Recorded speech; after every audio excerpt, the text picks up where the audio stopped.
દૂધી ચણાની દાળનું શાક બનાવવામાં ઘણાને એવું થતું હશે કે શાક એકદમ ફીકું બને છે, દાળ સરખી ચડતી નથી, દૂધી બહુ વધારે ગળી જાય છે અને સ્વાદમાં મજા નથી આવતી. આ પ્રશ્નના જવાબ વિડીયોમાં બતાવેલી રીતમાં છે જ.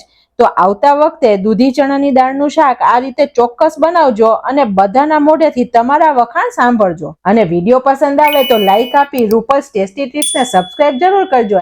સૌથી પહેલા શાક બનાવવા માટે 1 કપ એટલે કે 110 ગ્રામ જેટલી ચણાની દાળ લીધી છે અને અત્યારે આપણી દૂધી છે તે 350 ગ્રામ છે, પણ આપણે આમાંથી 200 ગ્રામ જેટલી દૂધી વાપરીશું. તો આપણે ચણાની દાળનું જે માપ હોય તેનાથી દૂધીનું માપ ડબલ રાખવાનું છે. અને ફ્રેન્ડ્સ, ઇનકેસ વેટ સ્કેલ નથી તો તમે અડધી દૂધીનો ઉપયોગ કરી શકો છો. બીજું કે દૂધી થોડી પ્લસ થશે ને તો શાકમાં કઈ વાંધો નથી આવવાનો, તો તમે થોડી વધારે લઈ શકો છો. શાક બનાવવું હોય ત્યારે એવું રાખવું કે ફ્રેન્ડ્સ આપણે તાજી દૂધીનો ઉપયોગ કરીએ. જ્યારે દૂધી લાવીએ ત્યારે આવી રીતે થોડી કડક હોવી જોઈએ અને તમે આવી રીતે નખ મારો ને તો એકદમ પતલી છાલ હોવી જોઈએ. તો આ દૂધી પરફેક્ટ છે.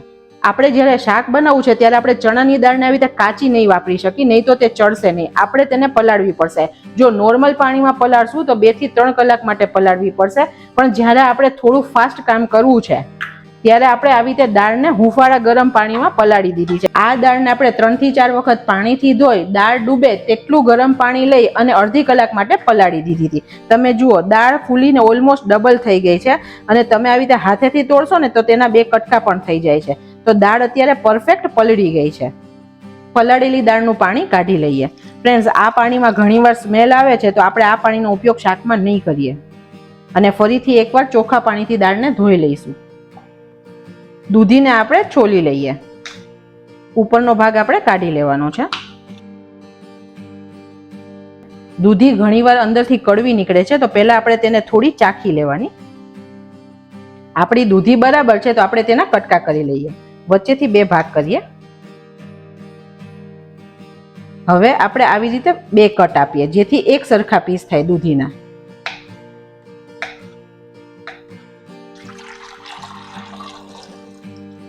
દૂધીને આપણે ધોઈ લઈએ.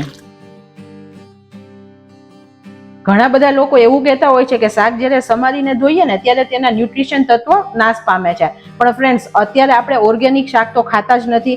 બધા શાકમાં ફૂલ પેસ્ટિસાઇડ્સનો ઉપયોગ થાય છે, તો અંદર સુધી શું નાખ્યું છે તે આપણને ખ્યાલ નથી આવતો. તો આપણે હંમેશા શાકને સમારીને ધોવું જરૂરી છે.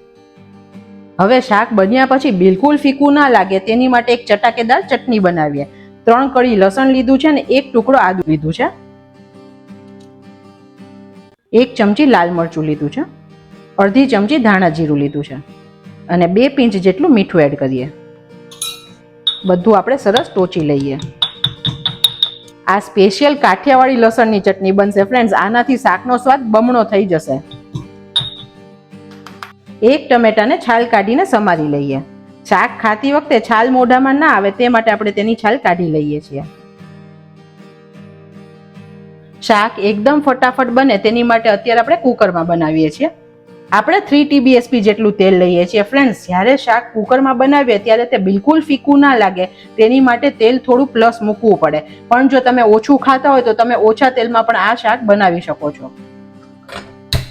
ગેસની ફ્લેમ એકદમ સ્લો રાખીએ છીએ.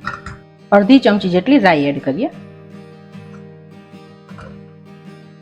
2 પિંચ જેટલી હિંગ એડ કરીએ. 7-8 લીમડાના પાન એડ કરીએ.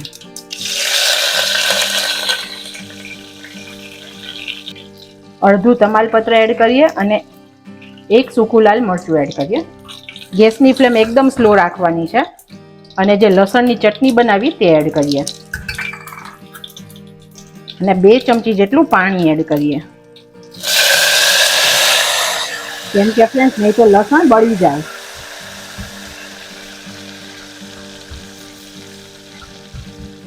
અત્યારે તો મસ્ત સુગંધ આવી છે ફ્રેન્ડ્સ. એકદમ કાઠિયાવાડી શાક તૈયાર થશે. હવે આપણું લસણ સતળાઈ ગયું છે તો આપણે તેની અંદર ટમેટા એડ કરીએ. ફ્રેન્ડ્સ, અત્યારે કોઈ સ્પેશિયલ મસાલા કે ગ્રેવી વગર એકદમ સાદું શાક બતાવું છું જે એકદમ ટેસ્ટી તો બનશે અને ઝટપટ તૈયાર થઈ જશે. ટમેટા નાખ્યા પછી બીજું 1 ચમચી પાણી એડ કરીએ. ફ્રેન્ડ્સ, આ બહુ જ ઇમ્પોર્ટન્ટ વસ્તુ છે કેમ કે આપણે જો પાણી એડ નહીં કરીએ ને તો મસાલા બળતા જશે. આપણે મસાલાને સાતળવાના છે, બાળવાના નથી. 1/4 ચમચી જેટલી હળદર એડ કરીએ. રૂટીની 1/4 ચમચી જેટલું મીઠું એડ કરીએ.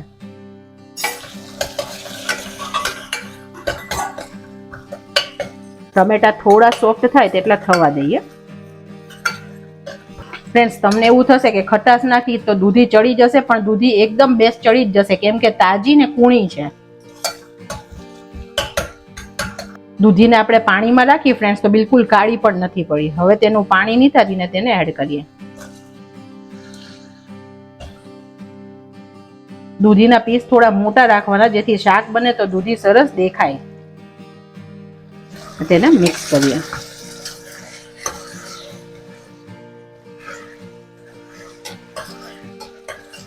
હવે દૂધીમાં 2 ચમચી પાણી એડ કરીએ, જેથી થોડું પાણી થઈ જાય.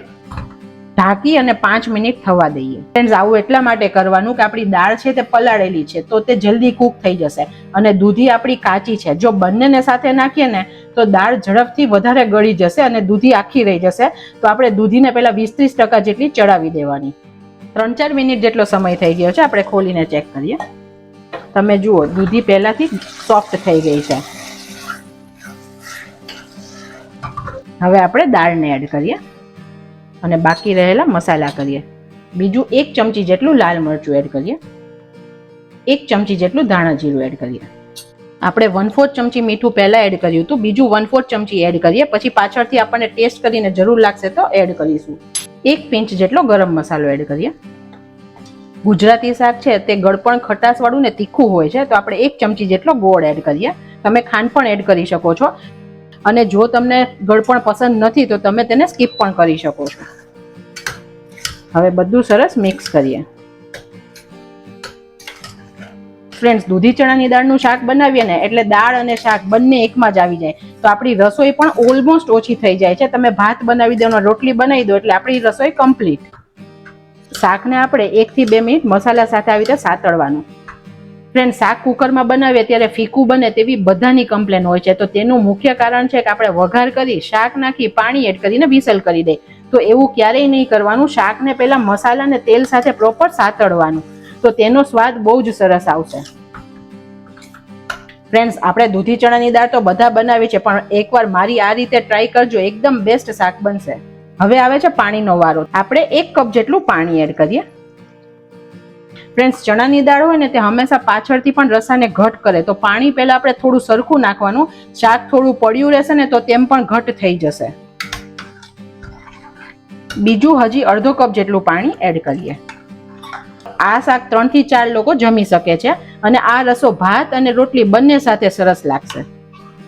રીંગ લગાવી કુકરનું ઢાંકણ બંધ કરીએ અને મીડિયમ ગેસની ફ્લેમ પર 3 વિસલ કરીએ. કુકર ઠંડુ થયા પછી આપણે ખોલી લઈએ.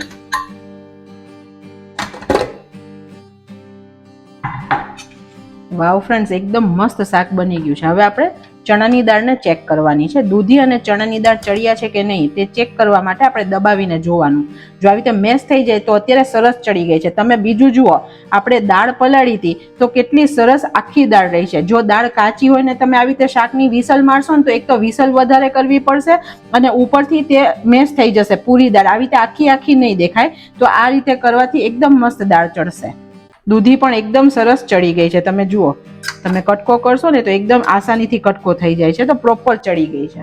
હવે આપણે આમાં ગળપણ તરીકે ગોળ ઉમેર્યો છે, પણ ખટાશમાં ટમેટાની ખટાશ ઓછી છે, તો આપણે તેમાં 1/4 ચમચી જેટલો આમચૂર એડ કરીએ અને બધું મિક્સ કરીએ. ઇન કેસ આમચૂર નથી ફ્રેન્ડ્સ તો તમે લીંબુની ખટાશ પણ લઈ શકો છો, પણ આ ખટાશ વધારે હોય છે, તો આપણે જ્યારે બધું શાક બની જાય ને પછી જ એડ કરવાની.